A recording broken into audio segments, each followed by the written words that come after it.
जय हिंद दोस्तों। अपने यूट्यूब चैनल मिशन यूनिवर्सिटी में आपका स्वागत है।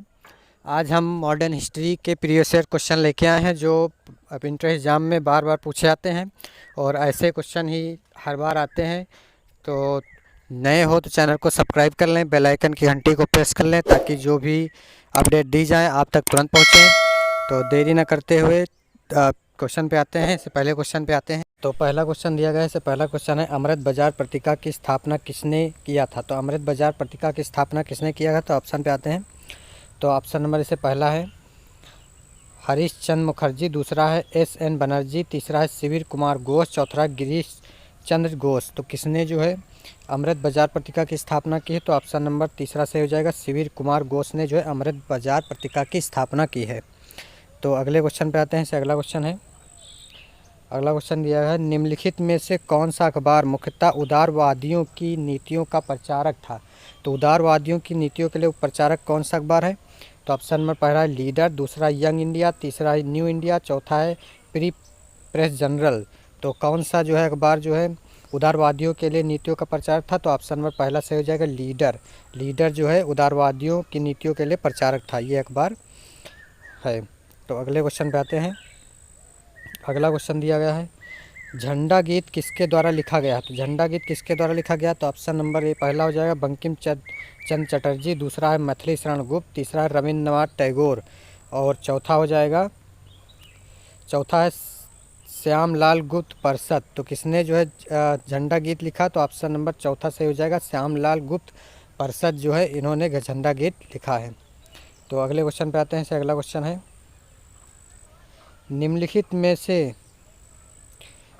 में से सिविल सर्विस के लिए प्रतियोगी परीक्षा प्रणाली के सिद्धांतों को कब स्वीकार किया गया था? प्रतियोगी परीक्षा सिद्धांतों के लिए जो है सिविल सर्विस के लिए कब स्वीकार किया गया था? तो ऑप्शन नंबर पहला है 1853 और दूसरा है 1858, तीसरा है 1833 और चौथा 1832। तो किसमें जो है सिविल परीक्षा के लिए प्रतियोगी सिद्धांत को जो है स्वीकार किया गया था? तो ऑप्शन नंबर पहला सही हो जाएगा 1853 को।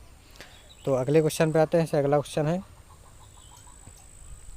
निम्नलिखित में से किस अधिनियम के तहत लॉर्ड कॉर्नवालिस को अपनी काउंसिल के फैसलों को रद्द करने का अधिकार मिला था? तो कब जो है अधिनियम पर मिला था? तो ऑप्शन नंबर पहला है 1786 का एक्ट, दूसरा है रेगुलेटिंग एक्ट 1773 और तीसरा है 1813 का चार्टर एक्ट और चौथा है 1793 का चार्टर एक्ट। तो कौन सा है अधिनियम होगा? तो ऑप्शन नंबर पहला हो जाएगा 1786 को अधिनियम को जो है लॉर्ड कॉर्नवालिस को अपना काउंसिल के फैसलों को रद्द करने का अधिकार मिला था।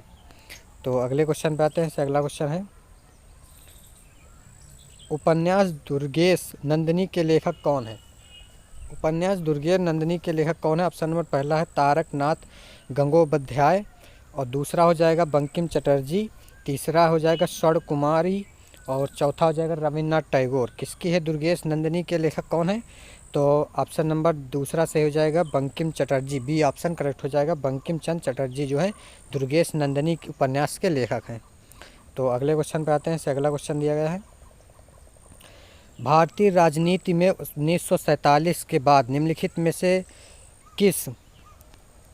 से किस महिला के सबसे ज़्यादा योगदान दिया गया है? तो किस महिला को योगदान जो है ज़्यादा दिया गया है? तो ऑप्शन नंबर पहला हो जाएगा कमला रानी सिंह, दूसरा तारकेश्वरी सिन्हा, चौथा हो जाएगा अरोड़ा आसफ अली और तीसरा अरोड़ा आसफ अली और चौथा हो जाएगा रबड़ी देवी। तो कौन सा सही हो जाएगा? ऑप्शन नंबर तीसरा सही हो जाएगा, अरोड़ा आसफ अली को है जो है सबसे ज़्यादा योगदान दिया गया है।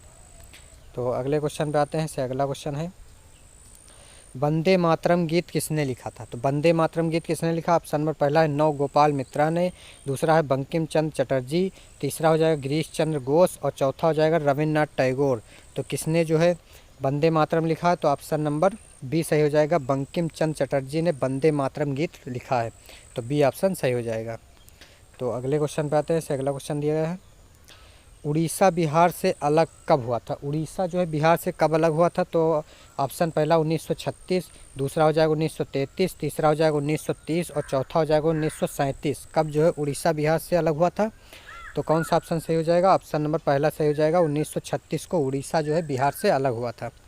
तो अगले क्वेश्चन पे आते हैं। अगला क्वेश्चन है 1878 में वर्नाक्युलर प्रेस एक्ट किसके द्वारा रद्द किया गया? तो किसके द्वारा 1878 में वर्नाक्युलर प्रेस जो है रद्द किया गया? तो ऑप्शन नंबर पहला है लॉर्ड लिंटन, दूसरा है लॉर्ड रिपन, तीसरा है लॉर्ड कर्जन और चौथा है लॉर्ड मिंटो। तो किसके द्वारा जो है रद्द किया गया? तो ऑप्शन नंबर दूसरा से हो जाएगा लॉर्ड रिपन के द्वारा वर्नाक्युलर प्रेस एक्ट अधिनियम को जो है रद्द किया गया है। तो अगले क्वेश्चन पे आते हैं।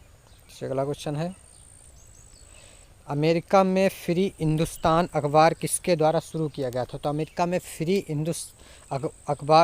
हिंदुस्तान अखबार किसके द्वारा शुरू किया गया था? तो ऑप्शन में पहला है GD कुमार, दूसरा है लाला हरदयाल, तीसरा हो जाएगा रामनाथ पुरी और चौथा हो जाएगा तारकनाथ दास। किसके द्वारा जो है फ्री हिंदुस्तान अखबार जो है अमेरिका में शुरू किया गया था? तो ऑप्शन नंबर चौथा से हो जाएगा तारकनाथ दास के द्वारा जो है अमेरिका में फ्री हिंदुस्तान अखबार जो है शुरू किया गया था।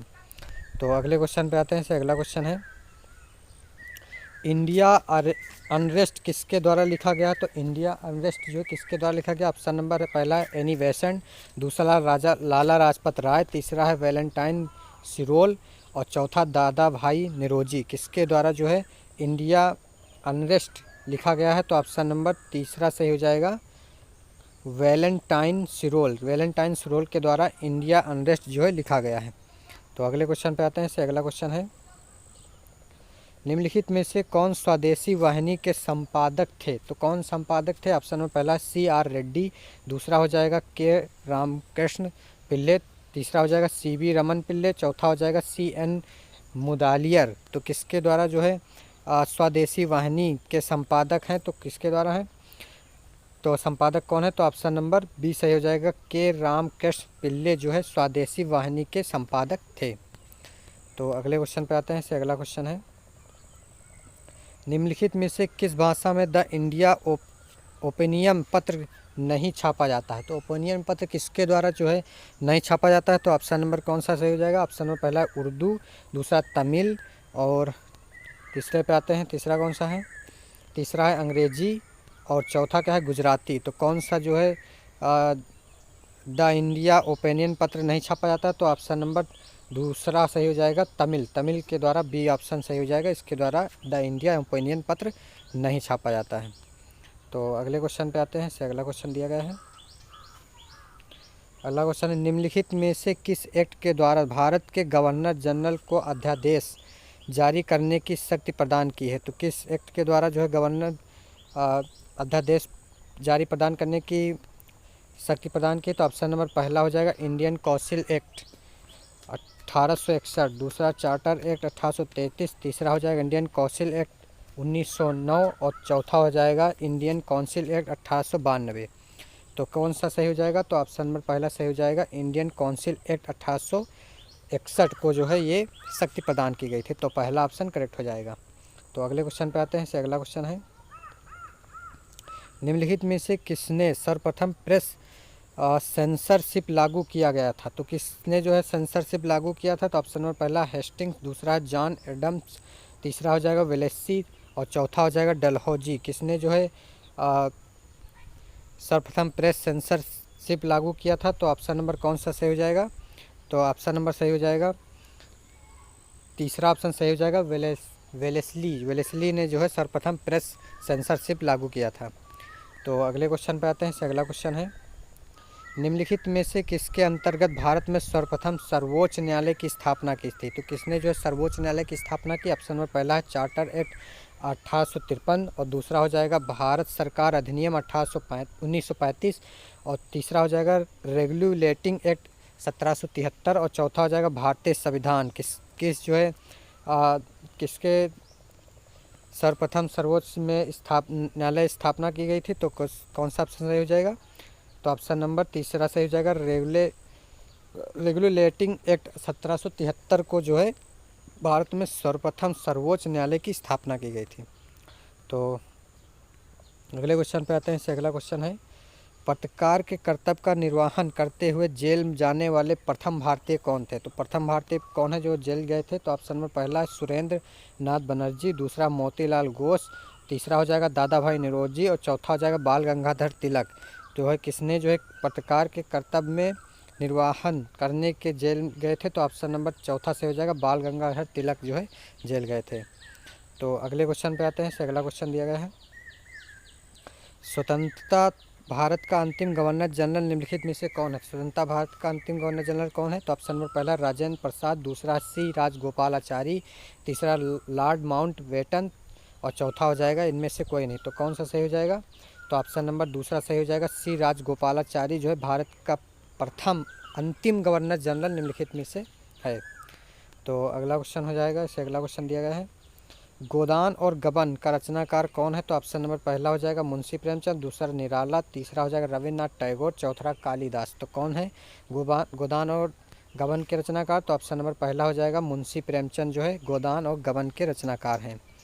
तो अगले क्वेश्चन पे आते हैं। इससे अगला क्वेश्चन है, निम्नलिखित में से बनारस हिंदू विश्वविद्यालय BHU की स्थापना किसने किया था? तो ऑप्शन नंबर पहला गांधी जी और दूसरा हो जाएगा डॉक्टर राधाकृष्ण, तीसरा हो जाएगा मदन मोहन मालवीय और चौथा हो जाएगा इनमें से कोई नहीं। किसने जो है BHU इस संस्थापक हैं? तो कौन जो है बनारस हिंदू विश्वविद्यालय के संस्थापक हैं? तो ऑप्शन नंबर तीसरा सही हो जाएगा मदन मोहन मालवीय जो है BHU के संस्थापक हैं। तो अगले क्वेश्चन पे आते हैं। इससे अगला क्वेश्चन है, guilty man of India's partition पुस्तक के द्वारा लिखी गई थी। तो क्या लिखी, किसने लिखी थी? Option number doctor Ram Manohar Lohia, दूसरा जवाहरलाल नेहरू, तीसरा अब्दुल कलाम आज़ाद, तीसरा चौथा हो जाएगा सरोजिनी नायडू।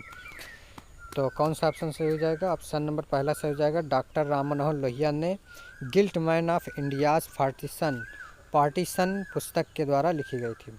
तो अगले क्वेश्चन पे आते हैं। इससे अगला क्वेश्चन है, निम्नलिखित में से कौन भारत में मुसलमानों की उच्च शिक्षा के लिए पथ प्रदर्शन किया था? तो किसने? सबसे पहला हो जाएगा सर सैयद अहमद खां, दूसरा हो जाएगा बदरुद्दीन तैयबजी, तीसरा हो जाएगा अमीर अली, चौथा हो जाएगा सैयद अली खां। तो किसने जो है किया था? तो ऑप्शन नंबर पहला सही हो जाएगा, सर सैयद अहमद खां ने जो है भारत में मुसलमान की उच्च शिक्षा के लिए पथ प्रदर्शन बने थे। तो अगले क्वेश्चन पे आते हैं। इससे अगला क्वेश्चन है, निम्नलिखित में से विद्रोह में से किसने बंकिम चटर्जी ने अपने उपन्यास आनंद मठ में उल्लेख कर प्रसिद्ध किया था? तो कौन हो जाए? पहला हो जाएगा विष्णुपुर भीरभूमि विद्रोह, दूसरा हो जाएगा भील विद्रोह, तीसरा हो जाएगा सन्यासी विद्रोह, चौथा हो जाएगा रंगपुर तथा दीनापुर विद्रोह। तो किसमें जो है बंकिम चटर्जी ने अपने उपन्यास आनंद मठ में उल्लेख कर प्रसिद्ध हुए थे? तो ऑप्शन नंबर तीसरा हो जाएगा सन्यासी विद्रोह में जो है प्रसिद्ध हुए थे। तो अगले क्वेश्चन पे आते हैं। इससे अगला क्वेश्चन है, अगला क्वेश्चन दिया गया है, lectures from Columbus to Almora इनमें से किस एक के अनुभव पर आधारित है? तो सबसे पहला हो जाएगा रामकृष्ण परमहंस, दूसरा स्वामी विवेकानंद, तीसरा एनी बेसेंट, चौथा हो जाएगा वीर सावरकर। तो किसने जो है lecture from Columbus to Almora इनमें से अनुभवों के आधार पर है? तो ऑप्शन नंबर दूसरा से हो जाएगा Swami Vivekananda, B option correct हो जाएगा। तो आशा करते हैं समझ में आया होगा। धन्यवाद, थैंक यू।